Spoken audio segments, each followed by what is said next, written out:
नमस्कार साथियों, आप सभी का स्वागत है एक बार फिर से साध्य पीएससी एकेडमी में। और बिल्कुल हम एक बार फिर से हो चुके हैं लाइव। और इसके पहले कि आज का एमसीक्यू मैं स्टार्ट करूं, बिल्कुल जैसा कि आप सबको पता है कि महावीर जयंती कल हो चुका है और इसके बाद आपके 12 अप्रैल को हनुमान जयंती है और 14 अप्रैल को अंबेडकर जी की जयंती। तो बिल्कुल 10 अप्रैल से लेकर 14 अप्रैल तक ये ऑफ़र चल रहा है, जिसमें आपको एडीओ, एडीआई, पुलिस, एसआई, आबकारी आरक्षक, प्रयोगशाला परिचारक, सीजीपीएससी और व्यापम में बिल्कुल 20% का मिलने वाला है डिस्काउंट। तो बिल्कुल आप इसका फ़ायदा उठा सकते हैं। अब हम आते हैं अपने आज के एमसीक्यू की ओर।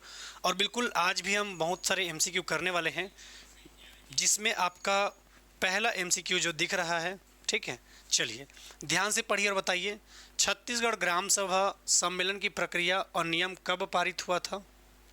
बताइए इसका आंसर क्या हो जाएगा। ध्यान से पढ़िए और बताइए इसका आंसर। वर्ष 1997, वर्ष 1994, वर्ष 1992 या वर्ष 1996। ठीक है, ग्राम सभा के सम्मेलन की प्रक्रिया की बात कर रहा है। किसके बारे में बात कर रहा है? ग्राम सभा के सम्मेलन की प्रक्रिया की बात कर रहा है। तो याद रखना है इसका आंसर क्या हो जाएगा।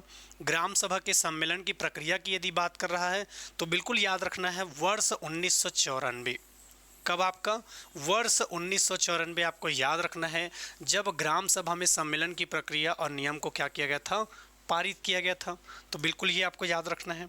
इसके बाद हम अगले प्रश्न की ओर बढ़ते हैं। अगला प्रश्न कौन सा है? ठीक है, तो बिल्कुल आप देख पा रहे हैं, जनपद पंचायत के विषय में सही क्या है पूछ रहा है। ध्यान से पढ़िए और बताइए इसका आंसर क्या हो जाएगा। जनपद पंचायत के विषय में सही क्या है पूछ रहा है।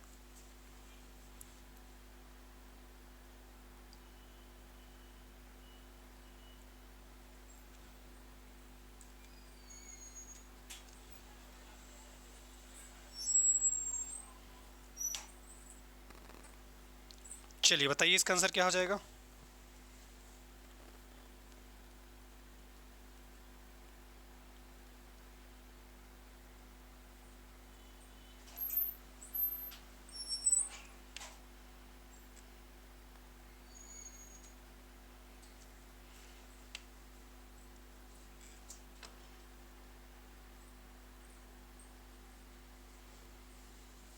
चलिए बिल्कुल जैसा कि हम देख पा रहे हैं, जनपद पंचायत के विषय में सही क्या है पूछा है। तो याद रखना है, जनपद पंचायत के विषय में सही क्या है पूछा है तो इसकी सदस्य संख्या न्यूनतम 15 और अधिकतम आपका 30 होता है क्या? गलत। इसकी सदस्य संख्या न्यूनतम आपका होता है 10 और अधिकतम होता है आपका 25। तो बिल्कुल आंसर क्या हो जाएगा? याद रखना है, इसकी सदस्य संख्या न्यूनतम आपका 10 और अधिकतम कितना होता है आपका? 25 होता है। तो बिल्कुल आपको याद रखना है।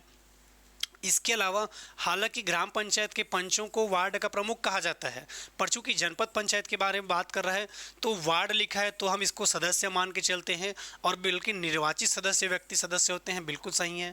इसमें 25% सरपंच पदेन सदस्य होते हैं क्या? नहीं। आपको याद रखना है 1/5 या 20% सरपंच आपके क्या होते हैं? पदेन सदस्य। तो बिल्कुल पांचवा वाला सही है। इसमें जिला पंचायत के कुछ सदस्य मनोनीत किए जाते हैं क्या? तो याद रखना है बिल्कुल नहीं किए जाते। तो आंसर क्या हो जाएगा आपका? 3। ठीक है, ये हो जाएगा आपका 2, 3 और 5 है क्या ऑप्शन हमारे पास है? 2, 3 और 5। बिल्कुल इसका आंसर क्या हो जाएगा? याद रखना है इसका आंसर हो जाएगा डी। अगले प्रश्न की ओर बढ़ते हैं। जनपद पंचायत के रचना के विषय में सही क्या है पूछ रहा है। किस मामले में? जनपद पंचायत के रचना के विषय में सही क्या है पूछ रहा है। ध्यान से पढ़िए और बताइए इसका आंसर क्या हो जाएगा।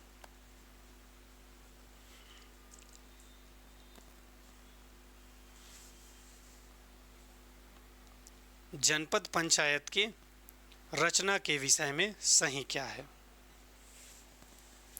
पहला दिया है निर्वाचन क्षेत्रों से निर्वाचित सदस्य। दूसरा, जनपद क्षेत्रों से चुने गए समस्त विधायक। तीसरा, जनपद क्षेत्र से वे विधायक जो ग्रामीण क्षेत्र का प्रतिनिधित्व करते हैं। जनपद पंचायत के क्षेत्र के समस्त लोकसभा के सदस्य। जनपद पंचायत क्षेत्र के समस्त सरपंच। और आखिरी है आपका जनपद क्षेत्र के 1/5 सरपंच। तो याद रखना है जनपद पंचायत के रचना के विषय में सही क्या है पूछ रहा है। तो निर्वाचन क्षेत्रों से चुने गए सदस्य बिल्कुल सही हैं। दूसरा, जनपद क्षेत्रों से चुने गए समस्त विधायक, ये होगा क्या? ठीक है, तो ये नहीं होगा आपका। जनपद क्षेत्र से वे विधायक जो ग्रामीण क्षेत्रों का प्रतिनिधित्व करते हैं, तो बिल्कुल ये हो जाएगा आंसर। जनपद क्षेत्र के समस्त लोकसभा के सदस्य, बिल्कुल नहीं होगा। तो याद रखना है होगा क्या? जनपद क्षेत्र के समस्त सदस्य, समस्त सरपंच, ये भी नहीं होगा। तो आंसर क्या होगा? जनपद क्षेत्र के 1/5 या इसी को ही हम और क्या कहते हैं 20% सरपंच आपके क्या होते हैं पदेन सदस्य। तो 1, 3 और 6 आंसर क्या हो जाएगा? 1, 3 और 6। तो बिल्कुल आपको याद रखना है आंसर क्या हो जाएगा? 1, 3 और 6। अगला प्रश्न बढ़ते हैं। अगला प्रश्न क्या कह रहा है? तो याद रखना है जनपद पंचायत के संगठन के विषय में सही क्या है। प्रश्न क्या पूछ रहा है? जनपद पंचायत के संगठन के विषय में सही क्या है? चलिए बताइए, ध्यान से पढ़िए और बताइए इसका आंसर क्या होगा। संगठन के बारे में बात कर रहा है।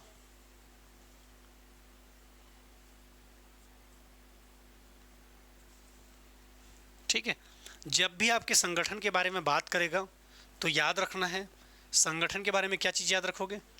संगठन के बारे में आपको याद रखना है कि निर्वाचन क्षेत्रों से निर्वाचित सदस्य, बिल्कुल हो जाएगा, निर्वाचन क्षेत्रों से निर्वाचित सदस्य।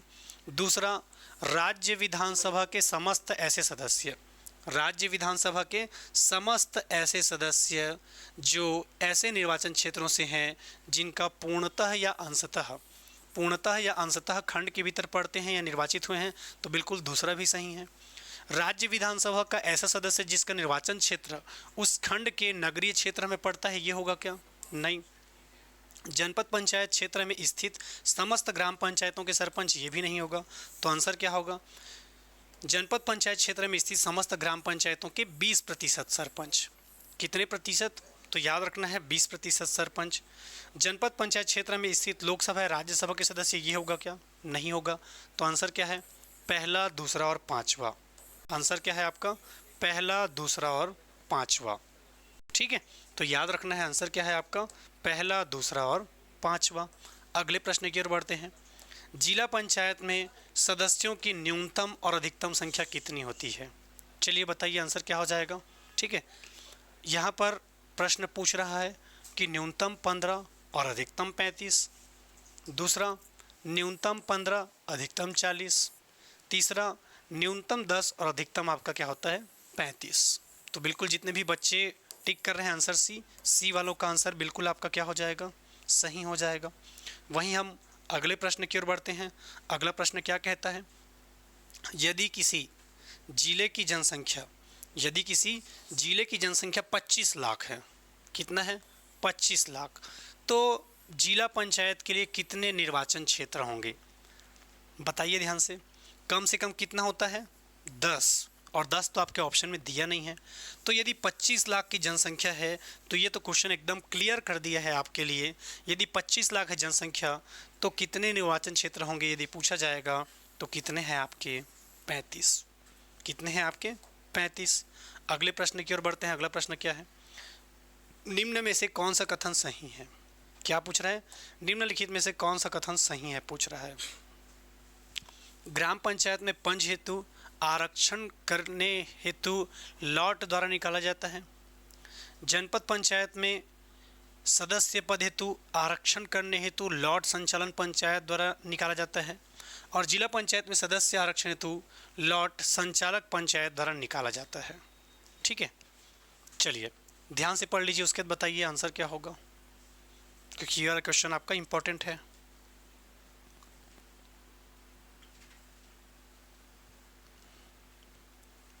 चलो जी बताओ क्या होगा इसका आंसर।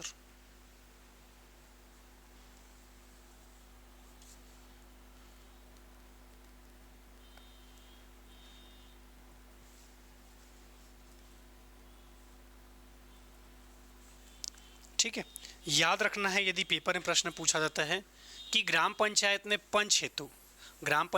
पंच के पद हेतु आरक्षण करने हेतु लॉट द्वारा कलेक्टर द्वारा निर्धारित किया जाता है क्या? बिल्कुल सही है।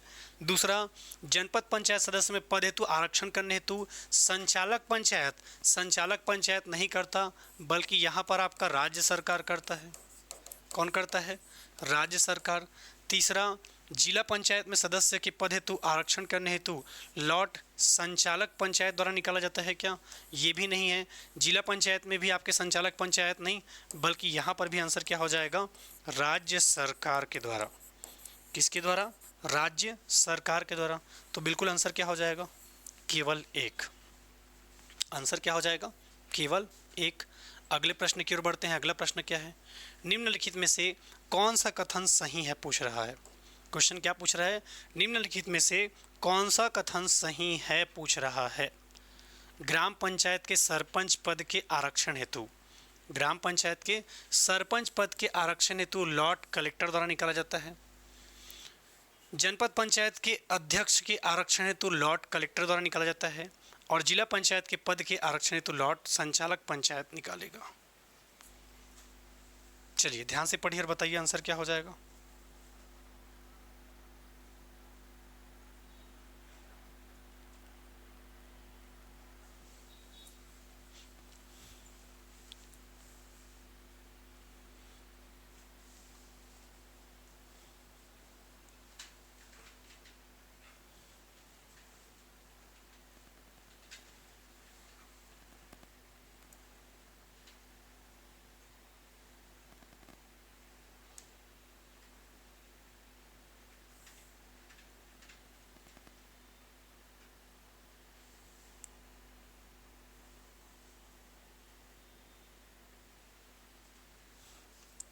चलिए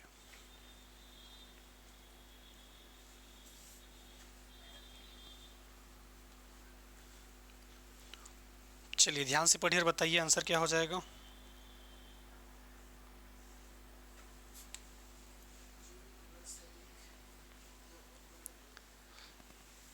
जिला पंचायत के अध्यक्ष और उपाध्यक्ष के निर्वाचन के सम्मेलन जिला पंचायत के मुख्य कार्यपालन अधिकारी द्वारा बुलाया जाता है। बिल्कुल सही है। दूसरा, जिला पंचायत के अध्यक्ष निर्वाचन के सम्मेलन के बारे में बात कर रहा है। ठीक है। जिला पंचायत के अध्यक्ष और उपाध्यक्ष के निर्वाचन के सम्मेलन कलेक्टर द्वारा बुलाया जाता है। ये सही है। दूसरा, यह सम्मेलन जिला पंचायत के सदस्यों के निर्वाचन के दिनों के भीतर बुलाया जाता है। यह आपका गलत है। यह सम्मेलन जिला पंचायत के सदस्यों के निर्वाचन के दिन के भीतर बुलाया जाता है। ये आपका सही है। तो आंसर क्या हो जाएगा? दूसरा और चौथा, क्योंकि अध्यक्ष और उपाध्यक्ष के निर्वाचन के बारे में बात कर रहा है। अगला प्रश्न सही क्या है पूछ रहा है। ध्यान से पढ़िए और बताइए इसका आंसर क्या हो जाएगा। सरपंच को अविश्वास प्रस्ताव द्वारा पद से हटाया जा सकता है। सरपंच को कब से? तो याद रखना है, सरपंच को अविश्वास प्रस्ताव के द्वारा पद से हटाया जा सकता है। बिल्कुल। दूसरा, अविश्वास प्रस्ताव उपस्थित और मतदान करने वाले सदस्यों के निरपेक्ष बहुमत से। गलत। अविश्वास प्रस्ताव उपस्थित और मतदान करने वाले के 2/3 बहुमत, ये भी गलत। अविश्वास प्रस्ताव उपस्थित और मतदान करने वालों के 3/4 बहुमत से, ये आपका सही है। अविश्वास प्रस्ताव कुल सदस्यों के आधे से अधिक, ये भी गलत। अविश्वास प्रस्ताव कुल सदस्यों के 2/3 बहुमत, बिल्कुल ये हो जाएगा। तो आंसर क्या हो जाएगा? 1, 4 और 6। आंसर क्या हो जाएगा? 1, 4 और 6। और बिल्कुल यदि आप एडीओ की तैयारी कर रहे हैं तो बिल्कुल त्रिनेत्र बैच ज्वाइन कर सकते हैं, जिसमें आपको आजीविका, ग्रामीण विकास और पंचायती राज का ये 3 सब्जेक्ट का मिलेगा। ठीक है। तो बिल्कुल यदि अब तक आपने ज्वाइन नहीं किया है तो बिल्कुल कर सकते हैं। इसके अलावा इसका प्राइस यदि आपको जानना है तो 999 रुपये है, और बिल्कुल इस नीचे दिए गए नंबर पे आप कांटेक्ट भी कर सकते हैं। इसके अलावा मैं जाते जाते एक चीज़ के बारे में और बताना चाहता हूँ। 12 अप्रैल को था क्या आपका 10 अप्रैल को क्या था आपका महावीर जयंती, 12 को हनुमान जयंती और 14 को अम्बेडकर जयंती। तो बिल्कुल हमारे यहाँ संचालित एडीओ, एडीआई, पुलिस, एसआई, आबकारी आरक्षक, प्रयोगशाला परिचारक, सीजीपीएससी और व्यापम जितने भी कोर्सेज चल रहे हैं, इसमें बिल्कुल आपको फ्लैट 20% का डिस्काउंट मिलेगा। तो बिल्कुल आप इसका क्या कर सकते हैं, फ़ायदा उठा सकते हैं और बिल्कुल साध्य पीएससी एकेडमी के साथ जुड़ सकते हैं। ठीक है, तो और मुलाकात होगा दोस्तों कल, तब तक के लिए धन्यवाद। जय हिंद, जय भारत, जय छत्तीसगढ़।